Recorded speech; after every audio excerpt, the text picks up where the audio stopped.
नमस्कार, आप देख रहे हैं जनता टीवी और मैं हूं आपके साथ अभिषेक तिवारी। उत्तर प्रदेश में चुनाव है और चुनाव है तो विकास की गंगा सरकार बहा रही है। जी हां, आगामी 10 दिन में 4 बार उत्तर प्रदेश आएंगे। इसी क्रम में पीएम मोदी 18 दिसंबर यानी कि आज शाहजहांपुर में गंगा एक्सप्रेस वे की आधारशिला रखी है।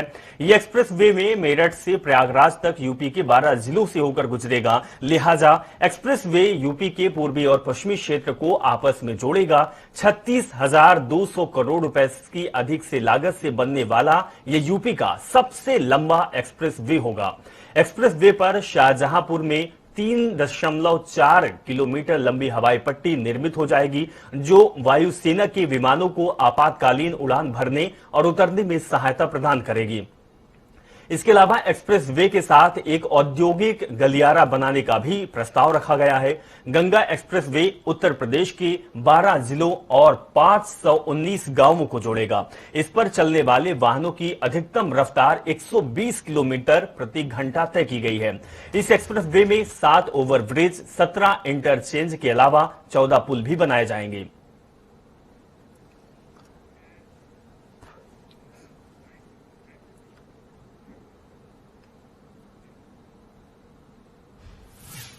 तो विकास की गंगा बह रही है। वहीं प्रधानमंत्री मोदी शाहजहांपुर में जनसभा को संबोधित करते हुए कहा कि यूपी में आज माफिया पर बुलडोजर चलता है। बुलडोजर तो गैर कानूनी इमारत पर चलता है, लेकिन दर्द उसे पालने पोसने वालों को होता है।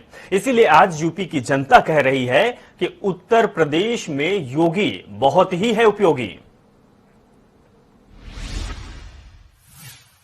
ऐतिहासिक अवसर है। आज उत्तर प्रदेश के सबसे बड़े एक्सप्रेसवे गंगा एक्सप्रेसवे पर काम शुरू हो रहा है। एक्सप्रेसवे अपने साथ इस क्षेत्र में नए उद्योग लाएगा, अनेक रोजगार, हजारों नौजवान के लिए अनेक नए अवसर लाएगा। जिस दमदार काम की जरूरत है वो आज डबल इंजन की सरकार करके दिखाई है। यूपी में एक्सप्रेस वे का जाल बिछ रहा है। जो नए एयरपोर्ट बनाए जा रहे हैं, नए रेलवे रूट बन रहे हैं, जो यूपी के लोगों के लिए अनेक वरदान एक साथ लेकर आ रहे हैं।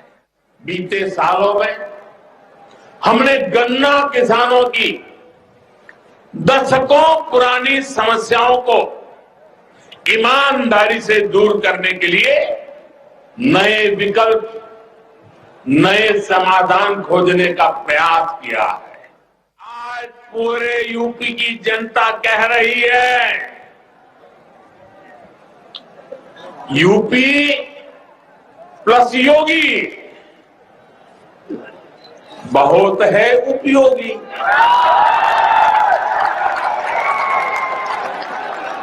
यूपी प्लस योगी बहुत है।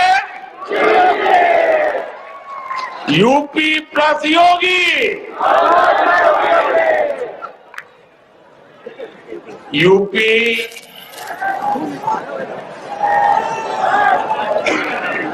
UPYOGI।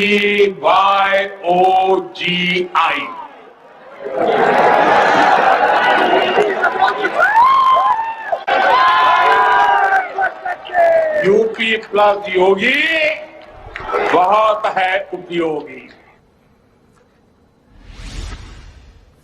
अब सरकार विकास की गंगा बहा रही है तो विपक्ष भी कदम ताल शुरू कर दी है। कांग्रेस के वरिष्ठ नेता राहुल गांधी 2019 में अमेठी से लोकसभा का चुनाव हारने के लंबे समय बाद आज कांग्रेस महासचिव प्रियंका गांधी के साथ अपने पुराने किले अमेठी पहुंचे हैं। यहां कांग्रेस पार्टी आज जन जागरण अभियान चला रही है। इस मौके पर यहां राहुल गांधी ने प्रियंका गांधी के साथ बीजेपी भगाओ महंगाई हटाओ प्रतिज्ञा यात्रा निकाली। इसी दौरान राहुल गांधी ने प्रधानमंत्री मोदी और योगी सरकार पर जमकर निशाना साधा है। राहुल गांधी ने कहा है कि बेरोजगारी और महंगाई देश के दो बड़े सवाल हैं, लेकिन इसका जवाब न पीएम मोदी देते हैं और न ही योगी। राहुल गांधी ने यहां हिंदू और हिंदुत्ववादी के बीच फिर अंतर बताया है। राहुल गांधी ने कहा कि हिंदू का रास्ता सत्याग्रह है, जबकि हिंदुत्ववादी का रास्ता सत्याग्रह है। हिंदू पूरी जिंदगी सच्चाई के रास्ते पर चलने पर लगा देता है। उन्होंने भी कहा कि जो अन्याय के खिलाफ लड़ता है वो हिंदू है और जो हिंसा फैलाता है वो हिंदूवादी है।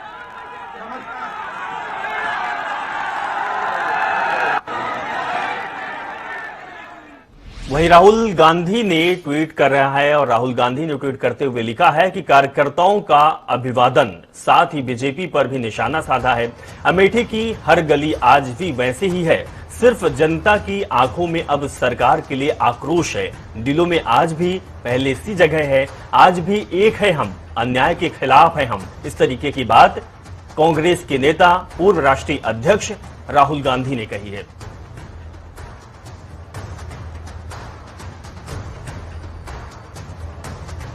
राहुल गांधी ने कार्यकर्ताओं का अभिवादन किया है। अमेठी दौरे में जिस तरीके से कार्यकर्ता उपस्थित रहे और लोग बढ़ चढ़कर हिस्सा भी लिए, उसके देखते हुए राहुल गांधी ने अभिवादन किया है। उत्तर प्रदेश विधानसभा चुनाव से पहले समाजवादी पार्टी के 3 बड़े नेताओं के ठिकानों पर एक साथ इनकम टैक्स की छापेमारी हुई। लखनऊ में जैनेंद्र यादव, मऊ में सपा के राष्ट्रीय सचिव राजीव राय और मैनपुरी में मनोज यादव के घर छापे की कार्रवाई चल रही है। सुबह 7 बजे से यहां कार्रवाई चल रही है और ये तीनों ही नेता समाजवादी पार्टी के अध्यक्ष यानी कि अखिलेश यादव के बेहद करीबी माने जाते हैं। ये पार्टी के फाइनेंसर भी माने जाते हैं। जैनेंद्र यादव अखिलेश के मुख्यमंत्री रहते हुए उन्होंने ओएसडी भी रह चुके हैं। चुनाव के पहले हुई छापेमारी को सियासी एंगल से भी देखा जा रहा है, इसीलिए अब अखिलेश यादव सरकार पर हमलावर भी हो रहे हैं।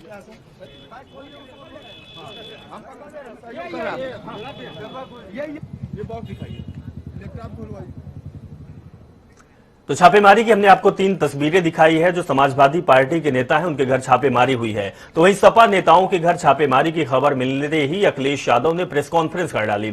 अखिलेश यादव ने छापेमारी को लेकर कहा कि अभी तो आईटी आया है, अभी ईडी और सीबीआई का उत्तर प्रदेश आना बाकी है। अखिलेश ने कहा कि चुनावों में हार को देखकर बीजेपी परेशान है, वो चाहे जो भी कर ले, समाजवादी पार्टी की सरकार बनने जा रही है।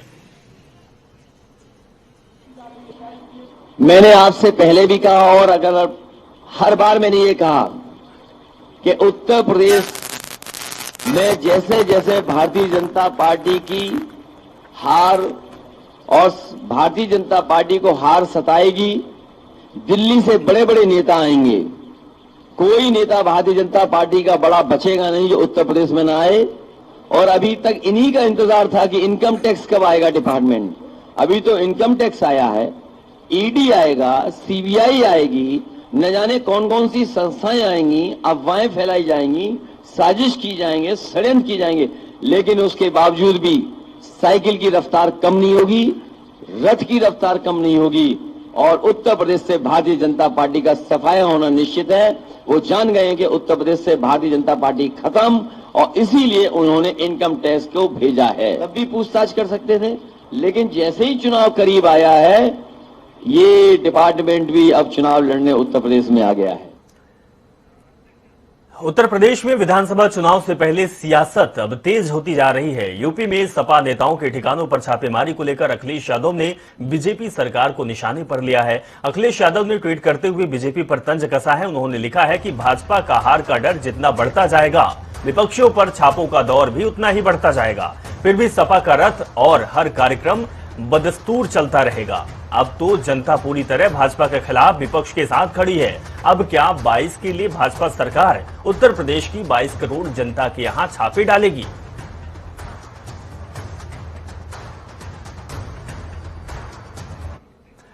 तो वहीं आईटी की कार्रवाई से सूबे की सियासत भी तेज हो गई है। जहां बीजेपी इसे प्रशासनिक कार्रवाई बता रही है, तो वहीं बहुजन समाज पार्टी इसे जनता को गुमराह करने के लिए बीजेपी और समाजवादी पार्टी की मिलीभगत बता रही है। सुनिए क्या कुछ कहना है। सांच को आंच नहीं होनी चाहिए। अगर आपने कुछ गलत नहीं किया है तो डर क्यों रहे, घबरा क्यों रहे? वास्तविकता में जिस तरह से वित्तीय लेन देन में कई प्रकार की खामियां रही हैं, चोर की दाढ़ी में तिनका इसीलिए है, घबराहट और डर इसीलिए है। भारतीय जनता पार्टी के विधायक और नेताओं के खिलाफ भी अलग अलग समय पर छापेमारियां हुई हैं। देखिए, चुनाव आते ही भारतीय जनता पार्टी अक्सर ये देखा जाता है, कोई भी विपक्ष में हो, विपक्ष की आवाज दबाने का अक्सर काम किया जाता है, और ये तो चुनाव है। लेकिन साथ ही साथ मैं ये भी कहना चाहूंगा कि भारतीय जनता पार्टी और समाजवादी पार्टी दोनों एक दूसरे के पूरक और पोषक हैं। मैं तो यहाँ तक कहता हूँ, बहुजन समाज पार्टी हमेशा से कहती है, आदरणीय बहन कुमारी मायावती जी कई बार इस बात को कह चुकी हैं कि भारतीय जनता पार्टी और समाजवादी पार्टी दोनों एक ही पर्यायवाची है। हम तो उन्हें टीम बी टीम सी नहीं कहते हैं, हम तो सीधा कहते हैं भारतीय जनता पार्टी का दूसरा नाम ही समाजवादी पार्टी है। ये नूरा कुश्ती उनके अपने पार्टी में हो रहा है, लिहाजा चुनाव को देखते हुए लोगों में भ्रम फैलाते हुए हो रहा है। अब राहुल गांधी और प्रियंका गांधी अमेठी में है तो रायबरेली में सेंधमारी शुरू हो चुकी है। दरअसल समाजवादी पार्टी के राष्ट्रीय अध्यक्ष और अखिलेश यादव की विजय रथ यात्रा जारी है। अखिलेश यादव कांग्रेस की गढ़ यानी कि रायबरेली में 2 दिवसीय दौरे पर हैं। अखिलेश रायबरेली की सभी विधानसभाओं में समाजवादी विजय रथ यात्रा निकाल रहे। आज अखिलेश यादव रायबरेली के 3 विधानसभाओं में अपनी विजय रथ यात्रा निकाल रहे और सभी विधानसभाओं में कार्यकर्ताओं को संबोधित भी कर रहे हैं। बता दें कि रायबरेली सोनिया गांधी का संसदीय क्षेत्र है। सपा प्रमुख अखिलेश यादव 2 दिवसीय दौरे पर हैं। आज उनके दौरे का दूसरा और अंतिम दिन है। अखिलेश यादव रायबरेली में समाजवादी पार्टी के जनाधार को मजबूत करने की कोशिश में लगे हुए हैं।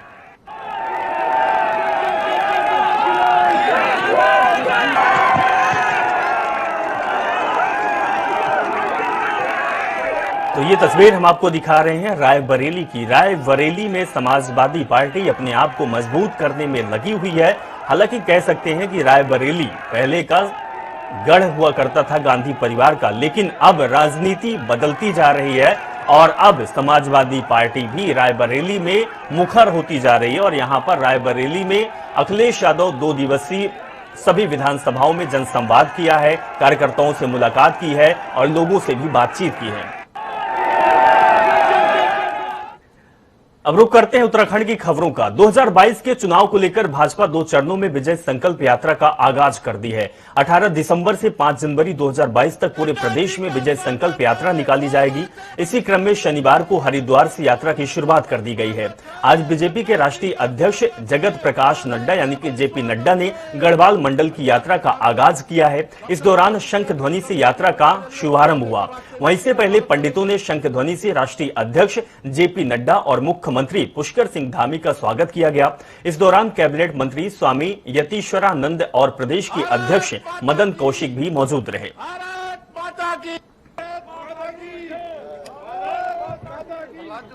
आदरणीय मुख्यमंत्री श्री पुष्कर सिंह धामी जी हरिद्वार में विजय संकल्प यात्रा का आगाज भारतीय जनता पार्टी कर चुकी है और इस वक्त हमारे साथ मौजूद है उत्तराखंड के प्रदेश अध्यक्ष मदन कौशिक। हम उनसे जानते हैं, मदन जी अगर बात किया तो इस संकल्प यात्रा से कितना फायदा जो है बीजेपी को इस बार मिलने वाला है? देखिए, विजय संकल्प यात्रा का उद्देश्य हम 70 विधानसभाओं में अपने 5 साल में हमने क्या कार्य किए हैं, आदरणीय डबल इंजन की सरकार जो मोदी जी थी वहां हमने क्या कार्य किए हैं, ये उद्देश्य लेकर हम जनता के बीच में 70 विधानसभाओं में जाएंगे। एक यात्रा यहाँ से शुरू हो रही है, दूसरी यात्रा कल बागेश्वर शुरू होगी। इस यात्रा का समापन उत्तरकाशी होगा, कुमाऊं की यात्रा का समापन खटीमा में होगा। ये 4,500 किलोमीटर की हमारी यात्रा रहेगी। अध्यक्ष जी, क्या आगामी विधानसभा चुनाव को देखते हुए इस विजय संकल्प यात्रा से चुनाव का संग्राम आज हो चुका है? नहीं, हम तो पहले से ही कर चुके थे, ये तो हमारे कार्यक्रमों का एक महत्वपूर्ण पड़ाव है। आज इस संकल्प यात्रा विजय संकल्प यात्रा का भी आगाज भारतीय जनता पार्टी कर चुकी है। कैमरा पर्सन के साथ में विकास खरे, जनता टीवी, हरिद्वार। सूबे के मुखिया पुष्कर सिंह धामी ने राजधानी देहरादून में अंत विभागीय बैडमिंटन प्रतियोगिता का शुभारंभ किया, जिसमें मुख्यमंत्री धामी ने प्रतियोगिता में हिस्सा लेकर खिलाड़ियों की हौसला अफजाई की है। वहीं पूरी प्रतियोगिता को सचिवालय कर्मचारियों ने अपने दिवंगत साथी सचिवालय कर्मी को समर्पित किया है, जो कोरोना के चलते अपनी जिंदगी को हार गए और वो इस दुनिया में नहीं रहे। प्रतियोगिता के बाद मुख्यमंत्री पुष्कर सिंह धामी ने दिवंगत साथी को याद किया और उनके साथ बिताए गए पलों को सबके सामने साझा किया है।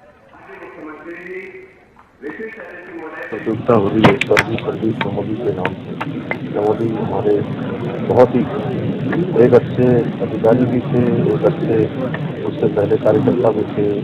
सभी लोग उसको बड़ा मानते हैं और हम बड़ा बेटा भावपूर्ण स्मरण भी कर रहे हैं, क्योंकि मेरे साथ भी प्रदीप मोदी का बहुत पुराना रिश्ता था। हम साथ साथ में युवा मोर्चा के कार्यकर्ता के रूप में एक साथ काम करते थे। तो निश्चित रूप से आज हम उनको स्मरण भी करते हैं, अपनी श्रद्धांजलि अर्पित करते हैं। साथ ही इस प्रकार के कार्यक्रम प्रत्येक वर्ष यहाँ पर आयोजित किए जाते हैं। निश्चित रूप से खिलाड़ियों को अंतर विभागीय सभी एक दूसरे से मिलने का सबको ये अवसर प्रदान होता है और इससे हमारी प्रतिभाओं को आगे आने का अवसर मिलता है। मैं अपनी सभी को शुभकामनाएं देता हूं। सीएम पुष्कर सिंह धामी ने शिक्षा विभाग में खुद अपनी एक बड़ी घोषणा में बदलाव कर दिया है। दरअसल ये घोषणा उन्होंने खुद करी थी। सरकार ने पहले छात्रों को टैबलेट देने की घोषणा की थी, लेकिन वही अब घोषणा में बदलाव कर छात्रों को सीधे खाते में पैसे भेजने की योजना सरकार बना रही है। घोषणा में बदलाव को लेकर खुद मुख्यमंत्री पुष्कर सिंह धामी का कहना है कि सरकार की प्राथमिकता छात्रों को टैबलेट उपलब्ध कराना है, चूंकि आने वाले समय में चुनावी आचार संहिता प्रभावी होने वाली है। इसको देखते हुए व्यवस्था अब नई बनाई जा रही है, जिसमें सभी विद्यालयों में प्रिंसिपल की जिम्मेदारी तय की जाएगी कि छात्र टैबलेट हर हाल में खरीदे। दूसरी तरफ घोषणा में बदलाव के बाद कांग्रेस भी मुखर हो गई। उपनेता प्रतिपक्ष करण माहरा का कहना है कि सदन में विपक्ष ने टैबलेट खरीद में बड़े घोटाले की आशंका जताई है और हेरफेर किया गया है। चीजें हैं, एक तो हमारे पास इस समय क्योंकि आचार संहिता लगने वाली है और हम चाहते हैं छात्रों को टैबलेट मिलना और ये हमारी सरकार ने घोषणा की। मैंने स्वयं इसकी घोषणा की जिससे पारदर्शी तरीके से जो भी क्योंकि बाजार का रेट अपने अपने सभी के खातों में हम पैसा डालेंगे, बच्चों का खाता खुलवाएंगे और बच्चों का खाता खुलवा के एक टाइम बाउंड करके सभी बच्चे अपने स्तर से उसको हम स्कूलों में सुनिश्चित करेंगे कि शिक्षकों के स्तर पर, प्रधानाचार्य के स्तर पर कि सभी बच्चों को टैबलेट मिल जाए। हमारी पहली प्राथमिकता है टैबलेट मिलना चाहिए, क्योंकि बच्चों को इस आईटी के युग में निश्चित रूप से इन सब संसाधनों का सही प्रकार से उनको जो है उसका प्रयोग भी हो और उनको उसकी सहायता भी मिले, सहयोगी भी हो, तो उसके लिए हमारी सरकार ने मिलेगी।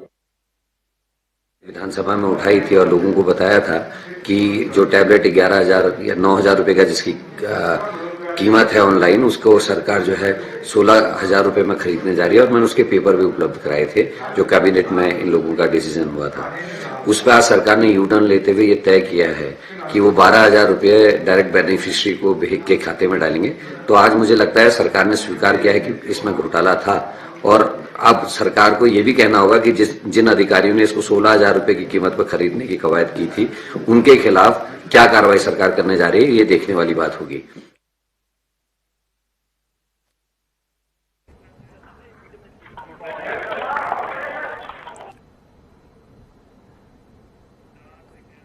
तो चलिए इस खबर के साथ फिलहाल इस बुलेटिन में बस इतना ही। आप देखते रहें जनता टीवी। नमस्कार।